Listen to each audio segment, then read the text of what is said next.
दिवाकर एक लालची किस्म का आदमी था।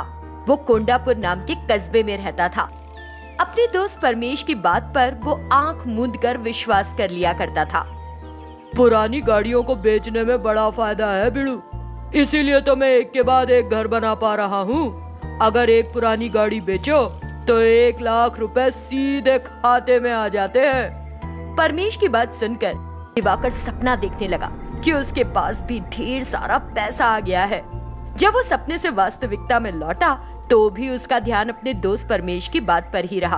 उसने भी पुरानी गाड़ियों की बिक्री का काम शुरू करने की सोची। परमेश ने उसके लिए किराए पर एक जगह की व्यवस्था कर ली, लेकिन दिवाकर की पत्नी सुरेखा इसके पक्ष में नहीं थी। दिवाकर ने उसकी एक न सुनी और ये काम करने की ठान ली। पहले उसने पुरानी मोटरसाइकिल, कार, बस, लॉरी, ट्रैक्टर वगैरह खरीदे और उन्हें किराए पर ली हुई जगह पर रख लिया।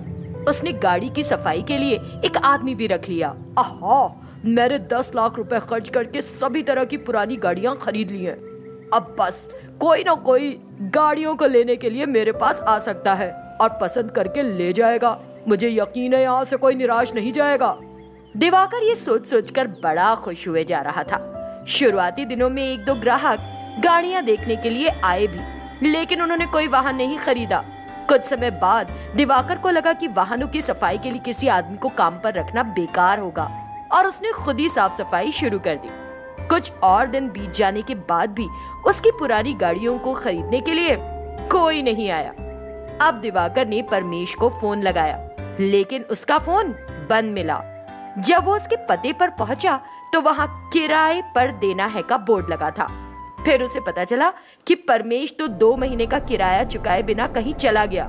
मैंने उस पर आंख मूंद कर विश्वास किया और बिना सोचे 10 लाख रुपए खर्च कर डाले। कोई भी इन गाड़ियों को नहीं खरीद रहा। अब मैं क्या करूं? क्या मुझे अपने लालच के लिए इतना बड़ा नुकसान झेलना होगा? सब कुछ बेचकर सड़क पर रहना होगा? उसे बहुत दुख और चिंता होने लगी थी। उसने अपनी पत्नी सुरेखा से बात करना भी बंद कर दिया और वो अपनी बेटी रोहिणी के साथ खेलने से भी बचने लगा। हर समय उसे अपने नुकसान की फिक्र सताने लगी। ये क्या किया? मैंने तुमसे कितनी बार कहा था कि धंधा मत करो, लेकिन फिर भी तुमने इसमें पैसे डाल दिए। कितना नुकसान हो गया देखो सुरेखा, मैं पहले से इस बात पर परेशान हूँ। अभी मुझसे कोई बात मत करो। दिवाकर नाराज होकर बाहर निकल गया और अपनी दुकान पर पहुंचा। उसे कुछ सूझ नहीं रहा था, तो उसने सड़क पर जा रहे लोगों से विनती करनी शुरू कर दी। कृपया मुझसे कम से कम एक कार खरीद लो, नहीं तो मेरा परिवार सड़क पर आ जाएगा, मेरा घर भी बिक जाएगा। वो इस तरह गिड़गिड़ाता रहा जैसे कि भीख मांग रहा हो। तभी उसकी नजर दीनबंधु नाम के एक आदमी पर पड़ी जो खुद अपनी दुकान पर बेसुध पड़ा था। दिवाकर उसे अपनी दुकान पर ले आया और उसको पानी वानी पिलाकर होश में लेकर आया।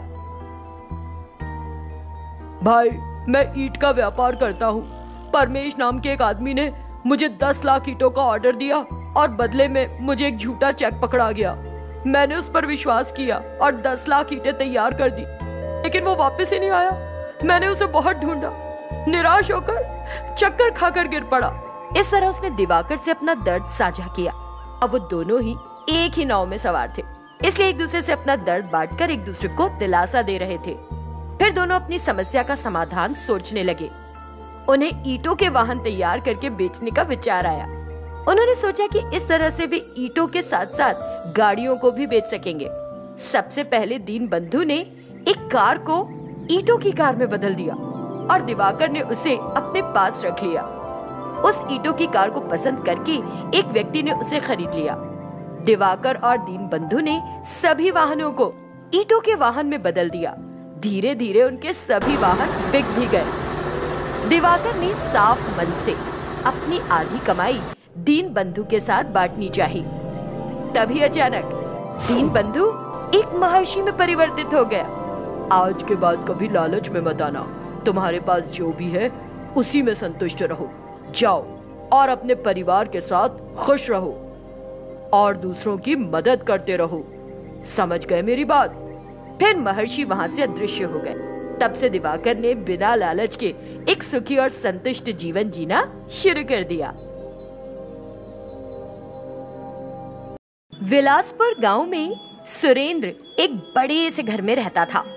उसके यहाँ ईश्वर नाम का एक आदमी काम किया करता था। एक दिन की बात है। ईश्वर, दिवाली आने वाली है, जरा रद्दी वाले को बुला लाना ताकि पुराने अखबार, बेकार की चीजें और खराब हो चुका फर्नीचर का निपटारा हो जाए, जल्दी से। हाँ बाबूजी, इस काम के साथ साथ क्या बड़े साहब का कमरा भी सफा कर दूं? हाँ, अब वो हमारे बीच नहीं, लेकिन हम उनके कमरे को गंदगी और धूल में थोड़े ही छोड़ सकते हैं। ईश्वर सीधे सुरेंद्र के पिता के कमरे में चला गया। उसने तुरंत कमरे को साफ करना शुरू कर दिया और सारा कचरा एक जगह इकट्ठा कर दिया। तभी उसकी नजर वहाँ लकड़ी की मेज पर रखे एक रोबोट पर गई, जो कि धूल से भरा हुआ था। ईश्वर ने इस बारे में सुरेंद्र को बताया। सुरेंद्र अपनी पत्नी ललिता और बेटे कौशिक के साथ कमरे में आया और उन्होंने उस टूटे हुए रोबोट को देखा। ये साबित करने के लिए कि मेरे पिता एक रोबोट वैज्ञानिक थे, बस ये एक टूटा फूटा रोबोट ही बाकी बचा है। क्या मैं इसे साफ करके सुरक्षित जगह पर रख दूं साहब? नहीं नहीं ईश्वर, इसे बाहर निकाल दो, रद्दी वाले को ही बेच देना, समझ गए? बाबूजी, आपके पिता को ये रोबोट बहुत पसंद था। जब वे जीवित थे तो वे कहते थे कि एक जादुई रोबोट पटाखा है। क्या आपको याद है? इसमें कोई जादू वादू नहीं है, दे देना रद्दी वाले को जैसा कहा मैंने। ठीक है बाबूजी, ठीक है। ईश्वर ने उस रोबोट को बेकार सामान, अखबार और फर्नीचर के साथ रख दिया, लेकिन ऐसा करने के लिए उसका दिल मान नहीं रहा था।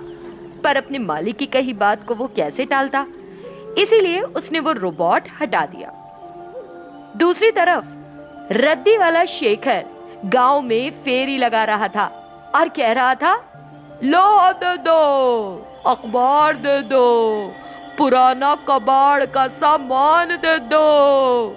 जब शेखर सुरेंद्र के घर के सामने से गुजरा तो ईश्वर ने उसे बुलाया और कहा कि वो सभी फेंकी हुई चीजें काम की नहीं। वो बड़ा खुश हुआ और उसने अपने एक दोस्त को ट्रैक्टर लाने के लिए फोन किया। 10 मिनट में ट्रैक्टर वहां पहुंच गया और शेखर ने ट्रैक्टर में सारा माल लादकर अपनी दुकान पर भेज दिया। वापस लौटकर जब उसने उस रोबोट को देखा तो उसे बड़ा अजीब लगा। उसने वो रोबोट एक तरफ रख दिया, फिर बचे हुए सामान को बड़े करीने से बांधकर वो अपनी दुकान में व्यवस्थित करने लगा। कुछ दिन बीत गए और दिवाली का त्योहार आ गया। शेखर की बहन रावली, बहनोई गणेश और उनके बच्चे शांति और प्रशांत उसके घर आए थे। शांति और प्रशांत उससे लगातार दिवाली के पटाखे दिलाने की जिद कर रहे थे। शेखर ने उन्हें जैसे तैसे समझाया और कहा, बच्चों तुम यहीं रहो, मैं जाता हूँ और तुम्हारे लिए ढेर सारे पटाखे लेकर आऊंगा। मामा, मैं भी चलती हूँ साथ में। हाँ मामा, मैं भी चलूंगा आपके साथ। कोई नहीं आएगा मेरे साथ, मैं हर तरह के पटाखे ले आऊंगा तुम्हारे लिए। शेखर वहां से भागा और अपनी कबाड़ की दुकान पर पहुंचा। शटर खोलने के बाद जैसे ही उसने रोशनी करने के लिए स्विच पर हाथ लगाया, उसे झटका लग गया और उसका दूसरा हाथ रोबोट पर पड़ गया। रोबोट तुरंत चालू हो गया। तभी खुशकिस्मती से बिजली चली गई और शेखर को झटके से राहत मिली। फिर रोबोट बोला, बैटरी कम है, प्लीज मुझे चार्ज करो। बैटरी कम है, प्लीज मुझे चार्ज करो। बैटरी कम है, प्लीज मुझे चार्ज करो। ओह, जिस तरह से फोन चार्ज होता है, मुझे लगता है ये रोबोट भी चार्ज किया जा सकता है। शेखर के पास चार्जर नहीं था। वो तुरंत अपने पास पड़े पुराने चार्जर देखने लगा। आखिर उसे एक ऐसा चार्जर मिल गया जो उसे लगा कि काम करेगा। उसने रोबोट को चार्ज करना शुरू कर दिया। 1 घंटे के बाद रोबोट ने बात करना शुरू कर दिया और वो पूरी तरह से एक्टिव हो गया। वो उसे अपने घर ले आया। उसके घर के सभी लोग रोबोट के साथ बात करके और खेलकर आनंद लेने लगे, लेकिन बच्चे लगातार पटाखों की जिद कर रहे थे। तो रोबोट ने कहा, अरे बच्चों, तुम सब मिलकर कहो, जादुई दिवाली रोबोट पटाखा। फिर क्या था, बच्चों के ऐसा कहते ही उस रोबोट से फूट फाट करके तरह तरह के पटाखे निकलने लगे। ये देख बच्चे खुशी से झूम उठे और उनकी दिवाली बहुत रोमांचक रही।